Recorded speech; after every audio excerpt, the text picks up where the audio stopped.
Queridos irmãos, queridas irmãs, amigos, amigas, hoje é sábado, dia 4 de abril do ano de 2020 e nós estamos na quinta semana do tempo da Quaresma.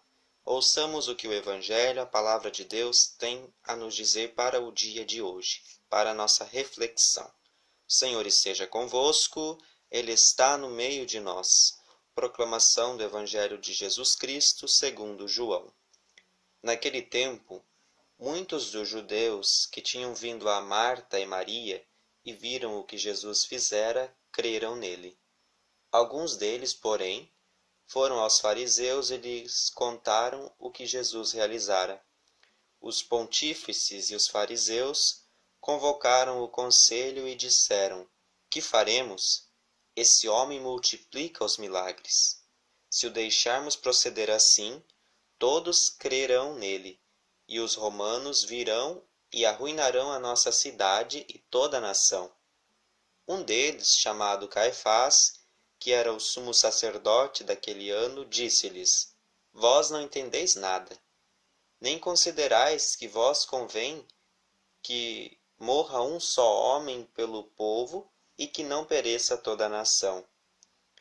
E ele não disse isso por si mesmo, mas, como era o sumo sacerdote daquele ano, profetizava que Jesus havia de morrer pela nação, e não somente pela nação, mas também para que fossem reconduzidos à unidade os filhos de Deus dispersos. E desde aquele momento resolveram tirar-lhe a vida. Em consequência disso, Jesus já não andava em público entre os judeus. Retirou-se para uma região vizinha do deserto, a uma cidade chamada Efraim, e ali se detinha com seus discípulos. Estava próxima a Páscoa dos judeus, e muita gente de todo o país subia a Jerusalém antes da Páscoa para se purificar. Procuravam Jesus e falavam uns com os outros no templo. Que vos parece? Achais que ele não virá à festa? Palavra da salvação. Glória a vós, Senhor. Queridos irmãos e irmãs, a reflexão deste sábado, de hoje, ela nos diz que muitos acreditaram em Jesus. E o testemunho de Jesus, a adesão que ele suscitava nas pessoas, então elas colocavam em risco toda a estrutura religiosa daquela época. E o contexto religioso, ele era rígido, ele era de tradicionalismo, ele era de hierarquias, de poder, de privilégios e de conflitos, de facções, era uma coisa de jogo de interesses, tornava então vulnerável diante da postura de Jesus. E não que Jesus fosse respaldado pelo prestígio de uma escola rabínica, ou de famílias ou grupos importantes.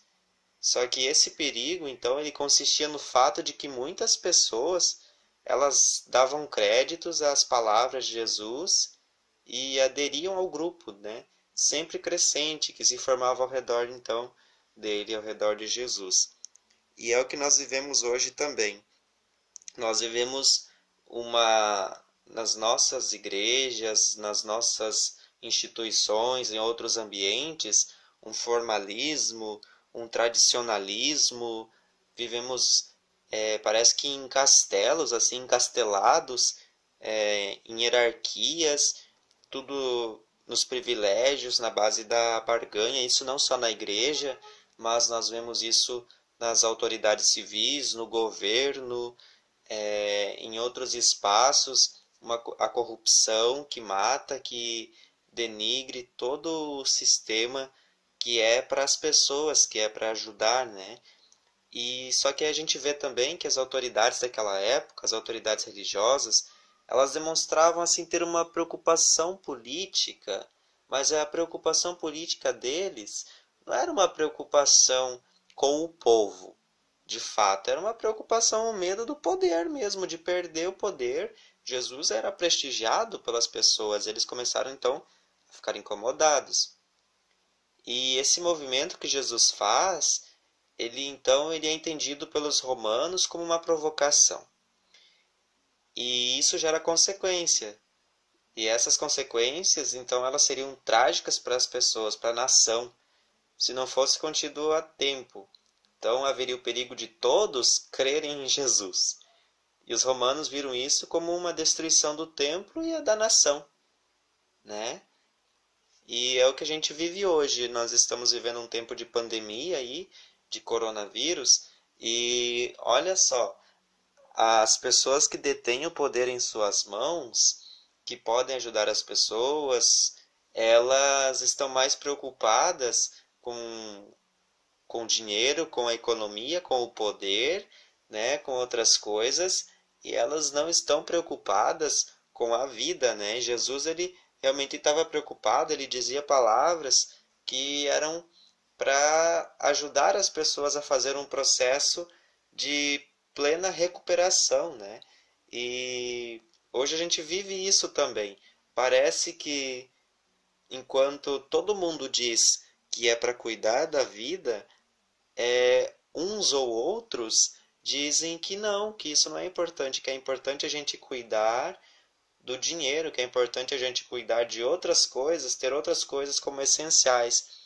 E aí esquece que a vida, ela é importante, que sem vida a gente não tem um processo contínuo de continuação de um Deus que é perto, né?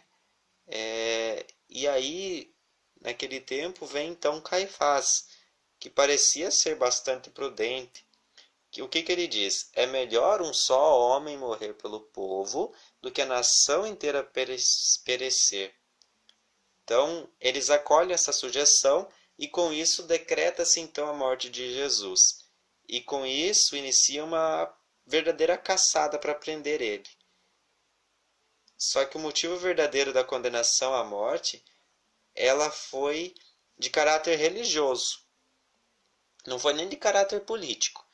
Então, eram os religiosos, a igreja daquela época, que tinha medo que Jesus ele pregava com autoridade e com verdade, enquanto a igreja, as sinagogas, elas estavam preocupadas com o tradicionalismo, com a hierarquia, com o poder, com os privilégios, né? E isto fica interessante e patente no fato de que Pilatos era a autoridade romana da época, e só que ele não tinha interesse, não se mostrava interessado em condenar Jesus. A verdade é que a liderança religiosa daquela época já não podia mais suportar o comportamento de Jesus por ser religiosamente perigoso. Para eles era perigoso, enquanto eles estavam presos nas doutrinas. Jesus não, ele quebra o formalismo, ele quebra as doutrinas. E é isso que nós também precisamos fazer. Estamos presos demais ao legalismo, a tantas coisas que destroem. Ah, porque isso pode, porque isso não pode, porque não sei o quê, porque não sei o quê, não sei o quê, não sei o quê. E acabamos nos esquecendo que enquanto estamos presos a leis e normas e regras, tem pessoas que estão sofrendo, tem pessoas que estão à beira do caminho aí, precisando de ajuda, e nós estamos nas nossas estruturas, estamos nas nossas instituições, deixando de lado essas pessoas que sofrem, essas pessoas que geram esperança. E aí não adianta a gente falar em campanha da fraternidade e fazer que nem o sacerdote do evangelho lá da campanha da fraternidade, que nem o levita, que estavam mais preocupados em rezar a missa com as leis, com as normas, e estavam esquecendo, igual o bom samaritano, o que ele fez? Ele viu, sentiu compaixão e cuidou. Ele deu até o seu próprio cavalo, o seu animal ali, para colocar o indigente, levou numa hospedaria, pagou para cuidarem dele, cuidou dele. E aí não adianta a gente falar tanto de vida, falar tanto de esperança nas nossas comunidades, nas nossas realidades humanas, se nós só falamos e não damos o testemunho disso, né? Isso principalmente para a igreja, não só aqui no Rio Grande do Sul, mas a igreja em em outras realidades, em outros lugares também. Né? A gente se preocupa tanto com a questão, com a religiosidade, né? Com o que pode, com o que não pode, com o que é litúrgico, o que não é litúrgico, com isso, com aquilo, e acabamos nos esquecendo das pessoas que estão aí, que precisam de nós.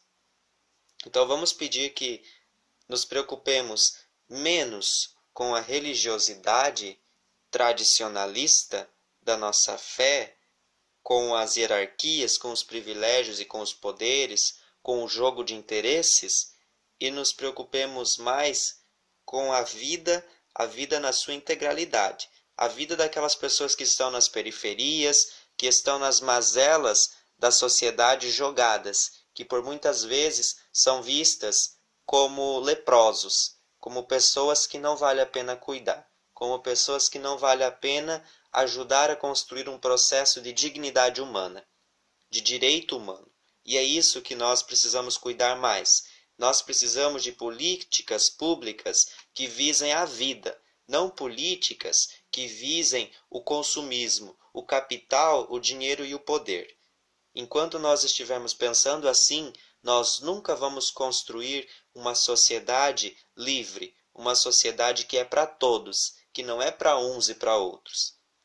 Que Deus nos ajude, que nós possamos superar essas mazelas de poder, de hierarquia, de privilégios, de interesses mesquinhos, interesses políticos e interesses de cada um, e olhar para o interesse de todas as pessoas, o interesse de uma nação que visa ser uma nação que cresce em dignidade humana, em vida, em esperança, no amor que Jesus demonstrou para todas as pessoas. Só assim nós vamos olhar e não ter a capacidade de julgar aquelas pessoas que querem o nosso bem, que querem a felicidade, ao invés de ficar idolatrando pessoas que querem culturas de morte, cultura de opressão, que tira os direitos, que mata, que corrói e que destrói a vida humana.